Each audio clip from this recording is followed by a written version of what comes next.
শুরু হলো সব খবর। যমুনা টেলিভিশনের নিয়মিত এই আয়োজনে সবাইকে স্বাগত জানাচ্ছি আমি জান্নাতুল কলি। বৈষম্য বিরোধী ছাত্র আন্দোলনের কেন্দ্রস্থলে পরিণত হচ্ছে কেন্দ্রীয় শহীদ মিনার। শিক্ষার্থীদের বিক্ষোভ মিছিলগুলো একে একে জামায়াত হচ্ছে শহীদ মিনারে। সকাল থেকে রাজধানীর বিভিন্ন স্থানে নানা সংগঠনের ব্যানারের বিক্ষোভ করে মিছিলগুলো শহীদ মিনারের অভিমুখে যাত্রা শুরু করে। কিছুক্ষণ আগে সহকর্মী রাসেল আহমেদ জানাচ্ছেন সেখানকার বিস্তারিত পরিস্থিতি।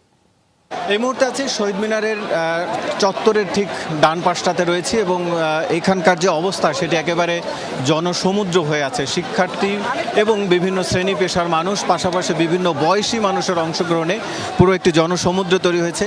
এবং দেখতে পাচ্ছেন আমার সামনেও একজন বয়স্ক একজন মানুষ, তারাও এসেছেন এবং বিভিন্ন বয়সী মানুষ এসেছেন। আমরা দেখেছি যে বিভিন্ন মানুষ যে স্লোগান দিচ্ছে, বিশেষ করে 9 দফার পক্ষে